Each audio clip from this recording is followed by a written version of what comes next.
Transformar a água dos rios cada vez mais turva em água potável é um dos grandes desafios enfrentados pelas estações de tratamento de água. Para superar essa dificuldade, há muito tempo, a maioria das ETAs recorre a um método aparentemente simples: a sedimentação das partículas responsáveis pela turbidez. Embora sua essência permaneça a mesma, essa técnica tem evoluído de forma surpreendente ao longo do tempo. Queres um exemplo? De forma natural, uma partícula microscópica pode levar dias para sedimentar, mas quando partículas como essa são agrupadas, o processo pode acontecer em apenas 1 hora, cerca de 400 vezes mais rápido. Como isso é possível? O segredo está na etapa de floculação. No episódio de hoje, vamos compreender os desafios da sedimentação de partículas e explorar a solução para esse problema, apresentando os 3 elementos-chave para uma floculação eficiente. Fica com a gente até o final para descobrir a ciência por trás da transformação de águas turvas em água potável.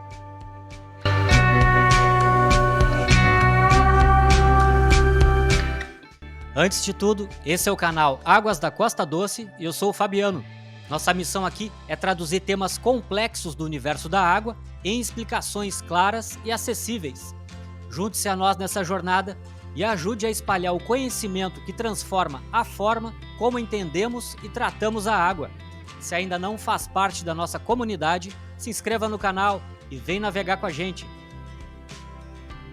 Bem-vindos ao 3º episódio da nossa série sobre tratamento de água potável nas ETAs de ciclo completo. Para entender melhor, vamos começar com uma rápida revisão do que já vimos. Isso é importante porque cada etapa do tratamento depende diretamente da eficiência da etapa anterior. É como um conjunto de engrenagens onde tudo precisa funcionar de forma sincronizada. No primeiro episódio, desvendamos os segredos por trás das partículas que turvam a água dos rios. Descobrimos que a turbidez não é só um problema visual, mas também um indicador da possível presença de micro-organismos prejudiciais à saúde. Também vimos que para resolver esse problema, há um grande obstáculo a ser enfrentado, já que as partículas responsáveis pela turbidez, quando na água, adquirem cargas negativas. Isso cria uma força de repulsão entre elas, praticamente inviabilizando o processo natural de sedimentação. A solução para esse desafio foi o tema do 2º episódio, onde exploramos a coagulação, que é a primeira etapa da clarificação da água.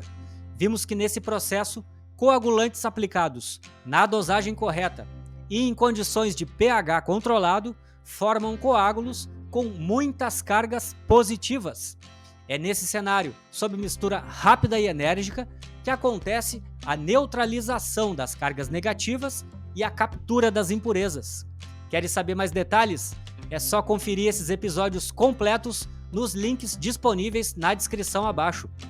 Hoje, o assunto é floculação, a etapa em que a mistura rápida dá lugar a uma mistura lenta e controlada. O grande objetivo aqui é formar aglomerados de coágulos, os flocos. Contudo, antes de mergulhar nos detalhes de como tudo funciona, é importante compreender, por meio de exemplos práticos, a física por trás da sedimentação de partículas na água.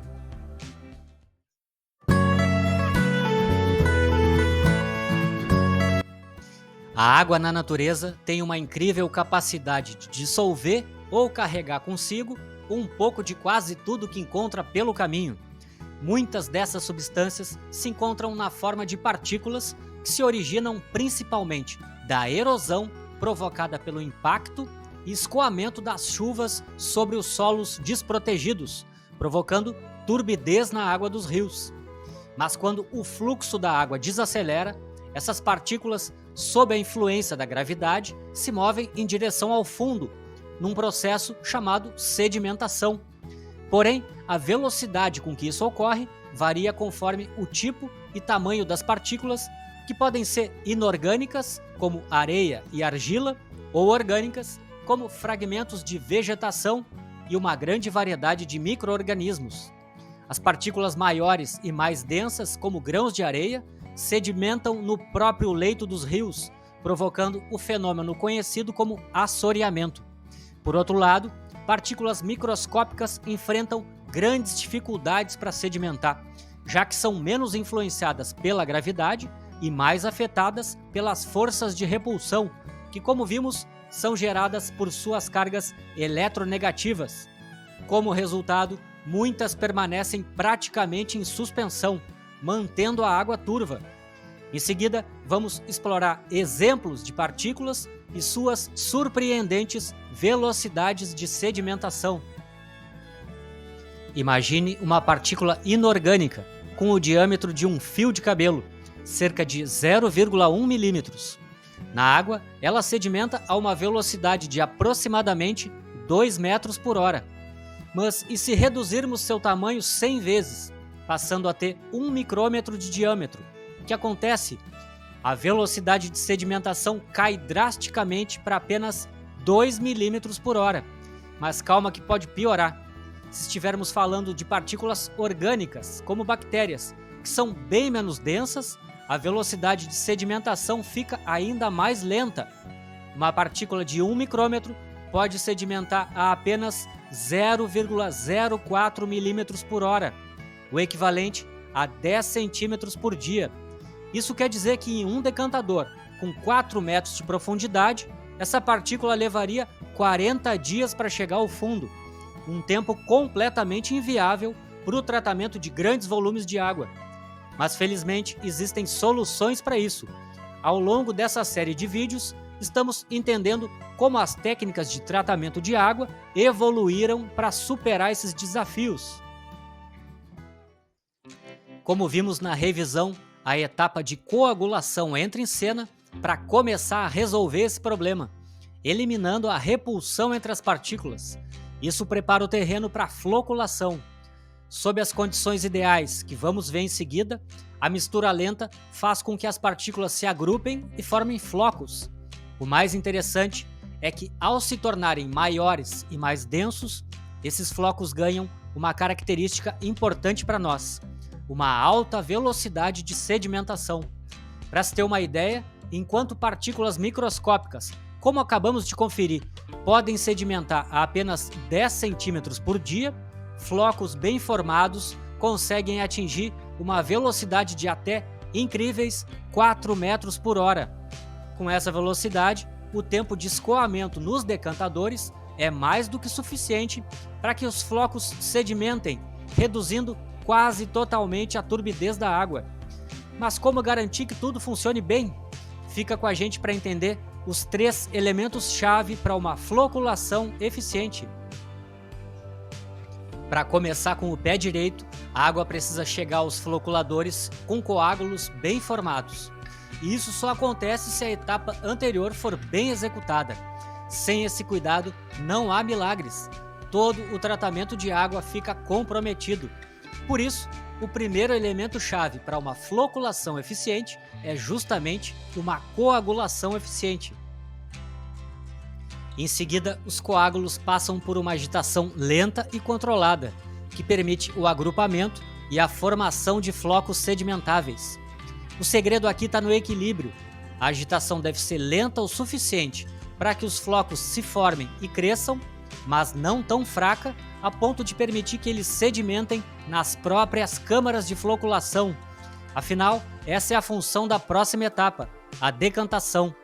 Por outro lado, se a agitação for muito intensa, pode provocar a quebra dos flocos já formados, comprometendo o processo.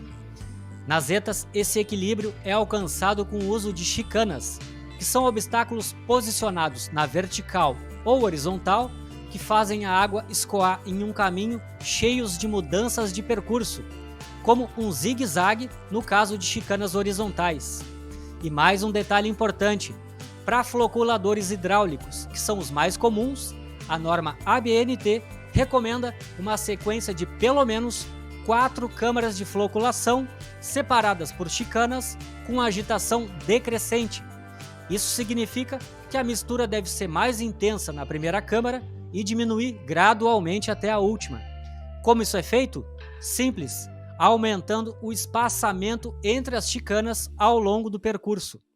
Dessa forma, a agitação lenta e controlada se torna o segundo elemento-chave para uma floculação eficiente. Por último, mas não menos importante, vem o tempo de mistura. Se for muito curto, os flocos não crescem o suficiente, comprometendo a sedimentação. Por outro lado, se for muito longo, os flocos podem se desmanchar.